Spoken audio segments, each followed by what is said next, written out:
Jadi begini ya, kalau setahu saya ya, kalau komunitas masyarakat yang dididik ulama atau dididik kiai, itu kekecewaannya juga ndak ekstrim-ekstrim amat ya. Karena sering diberitahu misalnya Jumatan tuh ya haji, ingat Allah dari subuh sampai tulu usamsi matahari terbit juga menyamai umroh, terus banyak pahala-pahala yang kata Nabi disebut di atas haji.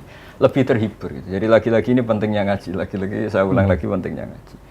Dan di antara kebaikan tentu nerima qadha qadar daripada menyalahkan pihak manapun. Jadi ini angkanya lagi-lagi sampai Rasulullah ngendikan ad-dunya mal'unah mal'unun man fiha illa dzikrawah wa mawalahu wa aliman wa muta'alliman. Jadi dunia ini terlaknati kecuali ingat Allah dan belajar terus. Karena barokahnya belajar ini menjadi rileks. Jadi ibadah itu kan nyari ridhonya Allah. Di antara penyebab ridhonya Allah itu kita ridho atas segala yang diputuskan Allah, ditakdirkan Allah. Sehingga corong Jawa itu buatan nelongso gitu. Jadi tapi daerah-daerah yang nggak dididik kiai memang ekstrim karena frontalnya pakai emosi tadi. Iya. Melihat haji itu terus gagah karena diundang Pak Haji atau prestis karena ada acara-acara. Ini kan ribet, kalau ini kecewanya lebih ekstrim kalau motifnya seperti itu. Jadi ya sama lah, Idul Adha juga gitu. Saya sering menyarankan orang-orang yang dengan tanda kutip masih miskin, meskipun saya tidak tahu apa miskin betul apa enggak, ya mungkin merasa saja. Itu saya ajarkan, saya juga pernah jadi anak kos di Jogja, di mana saya sering bilang gini, kalau Idul Adha setidaknya kamu beli daging setengah kilo atau apa, setidaknya kamu tidak nyalakan panitia masjid kalau tidak keduman, kalau tidak kebagian. Dengan cara itu setidaknya kamu terlatih, ini yaumu farokhin wa sururin, kata Nabi yaumu uklin wa syurbin. Ya sudah, umumnya orang nikmati ya nikmati, supaya keluarga itu happy. Syukur-syukur dapat bagian, kalau enggak ya enggak.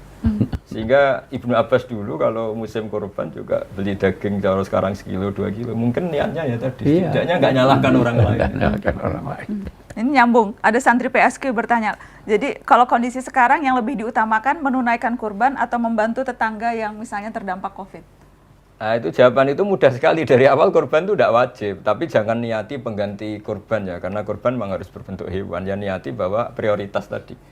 Misalnya kalau saya kurban, tetangga saya nggak makan, tapi kalau saya kasih uang, makan ya sudah ya sedekahnya uang saja, tapi jangan diniati sebagai pengganti kurban. Iya, nanti jadi panjang kan. Iya. Mungkin pahalanya bisa lebih banyak. Mungkin lebih banyak. Jadi pakai al-aham fal-aham ya prioritas saja. Iya, prioritas. Tapi memang ada pertanyaan-pertanyaan yang memang seperti itu. Apakah Abi sudah pernah jelaskan, Gus Baha juga tentunya sudah pernah jelaskan, tapi mungkin perlu diulang lagi. Berkorban itu ya berarti berkorban kambing, onta, domba tidak bisa digantikan misalnya dengan beras dan sebagainya. Itu hukumnya kan sejelas seklir itu kan, Gus? Iya. Jadi kalau dengan makna itu iya, dengan makna definisi udhiyah memang harus hewan. Jadi definisi udhiyah untuk dapat ridhonya Allah ya orang bisa dengan sedekah, dengan apa saja. Tapi kalau niatnya memang untuk berkurban, niatnya ya harus dengan hewan. Tidak bisa diganti beras atau diganti apa. Ini saya ada pertanyaan. Nanti lama-lama diganti pulsa loh kalau tidak boleh diganti pulsa. Iya kan. Ini pertanyaan. Anak-anak sekarang, anak-anak miskin sekarang tuh kadang butuhnya enggak beras, enggak apa, butuh beli apa itu kuota ya. Nah, lama-lama nanti bilang ke orang kayanya, saya jangan dikasih beras tapi kasih kuota. Enggak boleh ya teman-teman. Jadi itu kata Gus Baha, kalau niatnya kurban ya memang harus hewan. Tapi kalau untuk hewan tertentu lagi. Hewan tertentu ya, hewan tertentu. Jadi kambing, sapi, unta, domba. Hanya itu teman-teman. Jadi kalau niatnya kurban ya memang hanya itu. Ini ada pertanyaan yang memang spesifik seperti itu. Ini juga ada pertanyaan dari Triantoro 967. Assalamualaikum. Waalaikumsalam. Saya ingin bertanya, apakah orang yang belum akikah tidak boleh berkurban? Dan bagaimana jika orang tua kita sudah meninggal tapi belum akikah? Nah, itu dari awal kita mazhab Syafi'i, dari awal akikah itu tidak wajib. Tapi kalau bagi yang berpendapat akikah atau udhiyah wajib ya monggo, prioritas yang mana yang wajib ya. Jadi itu kan pertanyaannya kan dari satu disiplin ilmu ya. Jadi Nabi pernah ngendikan yang seakan-akan udhiyah itu wajib. Jadi ada kalimat man wajada sa'atan li ayyudhiya falam yudhi fala yaqrubanna musallana. Ada yang fala yahdur musallana. Siapa yang mampu berkorban tadi tidak korban, enggak usah dekat-dekat musala kami. Sehingga ada yang berpendapat udhiyah itu wajib. Nah menurut saya dalam konteks tertentu mungkin ya.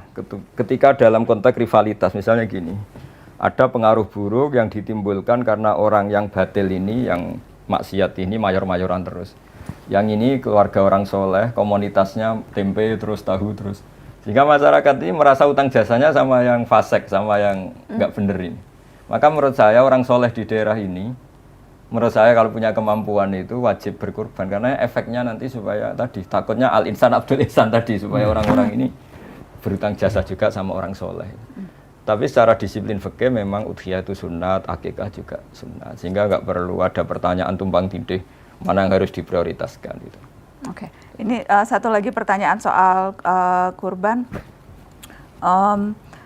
Bagaimana untuk amalannya? Bagaimana jika dibayarkan secara urunan? Misalnya 1 ekor sapi dibeli oleh 7 orang. Apakah itu memang lebih baik dibandingkan misalnya dengan hanya memberi 1 kambing atau 1? Adakah amalan yang lebih diutamakan? Kalau di kitab-kitab fikih memang kambing lebih utama ketimbang sapi dalam banyak pendapat ulama. Alasannya lebih privat. Alasannya, andai kan ada hewan yang lebih baik ketimbang kambing, mungkin Nabi Ismail diganti hewan itu. Nyatanya Allah mengganti dengan kambing. Terus ketika Nabi mengkorbankan keluarganya, doha Rasulullah bikabsaini amlahaini. Nabi ketika mengkorbankan untuk keluarganya dan yang satu untuk umatnya juga milih kambing. Sehingga banyak ulama yang berpendapat kambing. Tapi semenjak ada gaya-gayanan, itu begini Pak Kuras, di fenomena di daerah kami itu. Semenjak banyak orang PNS atau orang mapan atau orang kelas menengah, itu nganggap kambing itu problem karena darah tinggi ini. Jika kadang bagi daging kambing itu susah. Semenjak itu mulai ada tren urunan sapi. Jadi yang terus menjadi ragu itu. Nah, terus saya sering bilang, itu kelas menengah kan, seleranya orang di bawah itu yang penting daging. Tapi menurut pendapat saya kayaknya memang kalau sama-sama 1 sapi sama 1 personal kambing, saya lebih ikut pendapat yang mengatakan lebih baik kambing. Karena tadi laukana hunaka hayawanun yang lebih baik, andai kan di sana ada hewan yang lebih baik dibanding kambing, mungkin Nabi Ismail gantinya ada kambing. Dan nyatanya Allah milihnya kambing, itu alasannya ulama itu. Sempat dengar Gus Baha bilang kalau sapi pakai bertujuh nanti dipakainya rame-rame selesai. Itu guyonannya itu gara-gara gini. Saya di Jogja itu, saya itu kan itu Pak Kores, karena dulu saya pernah mimpin musyawarah fikih. Pertanyaan itu nakal-nakal gini. Jadi misalnya ada si A gitu, bisanya urun sapi korban di masjid tahun ini. Istrinya bisanya tahun depan. Pertanyaannya Bapak, nanti istri saya bersama orang itu karena terus makanya terus agak ya kan karena kalau 7 orang kebetulan beda-beda pasangan, nah itu gimana nanti? Terus saya bilang, lah istri kamu cantik gak? Cantik Bapak, nanti bareng yang ini. makanya kambing saja biar gak sama orang. Karena orang nakal tuh banyak Pak Gus di fikih. Saya punya pengalaman fikih nakal ya tadi Mbak Anas, pernah ditanya, Gus kalau sholat paling afdol gimana? Ya soft pertama. Ya kalau gitu masjidnya desainnya selatan utara biar semuanya di depan. Selama masih barat ke timur pasti ada soft 2, soft 3. Jadi karena mereka seloro ya saya balas seloro ini kan. Terus ditanya lagi, lah paling bagus yang mana? Ya soft yang sisi kanannya imam. Ya sudah, imamnya diletakkan pol selatan. Biar semuanya dari sisi kanan. Nah, apa ya? Guyonan-guyonan gitu tuh mengganggu kita ribet kan, makanya terus ya sudah kalau kamu mau korban bareng-bareng risikonya itu loh. Nah sehingga sebetulnya saya secara privat itu suka kalau masih mungkin lah suka 1 kambing. Tapi kalau secara syariat memang sapi cukup 7 orang. Tapi dulu itu setahu saya masih ahli dari keluarga gitu. Tapi nggak tahu sekarang kok. Sekarang tuh misalnya ada ya pokoknya kumpul uang sampai kemudian beli 1 sapi gitu. Jadi walaupun tidak berkenal dan sebagainya. Jadi siapa yang mau urunan gitu, arisan sapi gitu. Kemudian masing-masing urunan. Tidak terlarang. Ya tidak terlarang. Tidak terlarang, silahkan. Ya. Tapi kalau dan itu pun tidak wajib kambing kan. Tapi kalau ditanya yang mana baik dan harus kita jawab, maka kita bilang mengikuti Rasul kambing. Kambing, ya lu tanya yang baik. Ya. Walaupun darah mungkin tinggi. Ada pertimbangan harga juga. Ya kan? Iya. Ya toh, kambing lebih mahal kalau 1, tapi sapi kalau 7 bisa lebih murah. Mungkin itu pertimbangannya. Oke. Tapi yang pasti yang pertama itu tidak wajib ya, Bi? Iya, tidak wajib. Tidak wajib. Tapi kalaupun kita mau melakukan berarti ikuti mana yang memang tuntunan dari Nabi. tuntunan dari Nabi. Nabi tidak melarang. Tidak melarang. Nabi tidak melarang. Oke. Mungkin penutup soal Idul Adha ini apa Abi mau sampaikan sesuatu? Monggo. Gus Baha mau sampaikan sesuatu? Tidak, saya suka. Nah, Abi sudah sering kan. Gus Baha nih banyak yang kangen sama.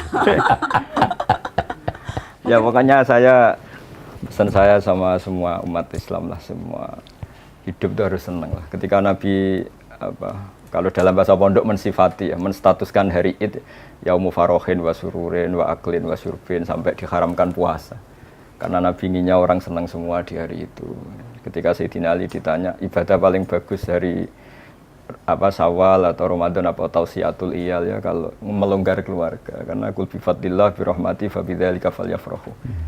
Setelah saya besar, ajaran bapak saya, Mbah Mun, guru saya itu kelihatan beliau-beliau itu senang sekali. Ternyata setelah saya besar memang penting senang untuk oleh hal-hal yang boleh itu penting. Iya. Supaya kita tidak tergantung senang harus nunggu dugem, nunggu ini itu. Jadi ya mencari gitu kesenangan di hal-hal sederhana sehari-hari itu penting ya Gus. Di hari Lebaran ngundang penyanyi Siti Aisyah. Karena memang hari gembira. Iya, gembira ya. Iya. Di hari Lebaran bagi-bagi uang buat anak-anak. Buat cucu-cucu. Salam tempel. Tapi Idul Adha biasanya nggak ada salam tempel ya? Kalau mau lebih gembira tidak terlarang. Oh, tidak terlarang. Iya kan? Langsung nagih semua nih. Biasanya cuma Idul Fitri ini. Jadi nanti 2 ya uang dari masjid tadi. Idul Fitri dan Idul Adha. Kalau Idul Fitri udah dapat semua. Nanti 2 ya. Oh, Idul Adha daging kambing aja Habib. Masing-masing dapat daging kambing. Alhamdulillah. Ya, sudah. Alhamdulillah. Terima kasih banyak. Gus Baha.